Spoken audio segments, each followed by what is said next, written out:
بونسوار. طريقة عمل الفطير المشلتت.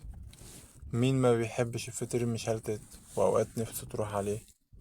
أنا هعلمك بقى طريقة سهلة جدا عزيزي آدم. أنا يعني فيديوهاتي هتبقى موجهة أكتر لعزيزي آدم عشان هو مظلوم جدا في كل حاجة. عامة أنا طريقتي مفيهاش لغوطة وزيت وزبدة كتير، وأنت بتشتغل بالدقيق و...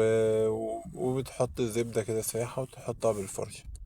وهعلمك تعمل فطيرة صغيرة على قد الاستهلاك الشخصي، فتبقى كمان سهلة في التخزين في التلاجة. أنا محبش أعمل فطيرة كبيرة واجي عايز اكل حتة منها اقعد اقطعها بقى واسيبها متبهدلة في التلاجة لا، انا هعلمك تعمل فطيرة بحجم رغيف العيش عشان تعرف تخزنها في التلاجة وتعرف تستهلكها.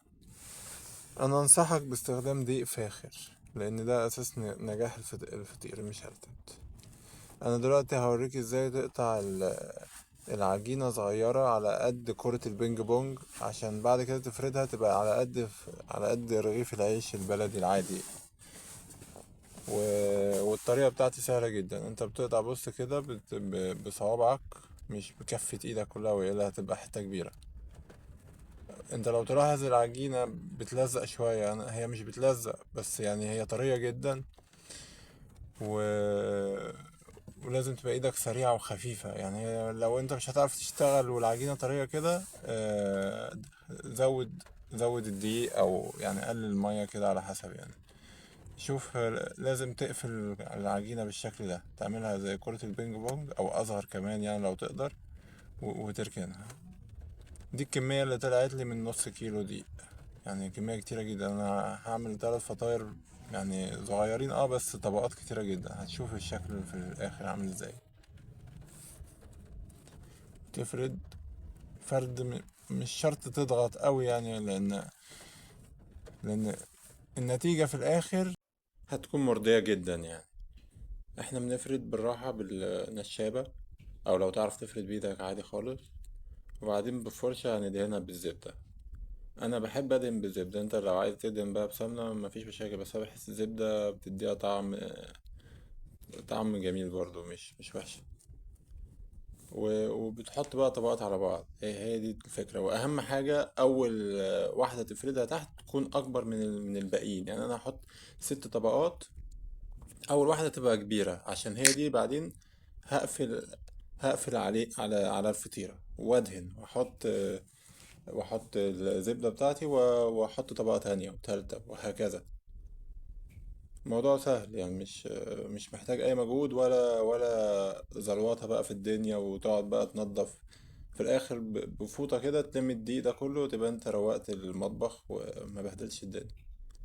بص طريقة القفل كده سهلة، يعني بتشد كده وتقفل بالراحة. ما, ما تضغطش وتسيبها ترتاح. ولما ترتاح ترجع تفردها تاني بقى بالنشابة.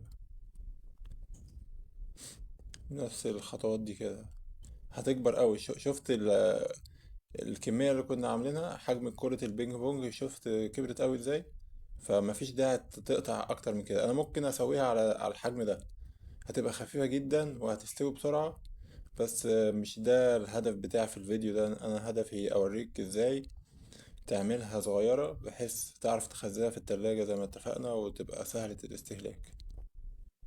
ترجع تقفلها وتطبقها على بعض كده بأي شكل وتعملها كورة وتقفلها بنفس الطريقة دي كده وتضغط عليها شوية عشان يعني يبقى تاخد الشكل بتاع الدايرة وتسيبها ترتاح وتدهنها بالزبدة على الوش عشان تفضل طرية وتبقى محمرة معاك بالشكل ده كده.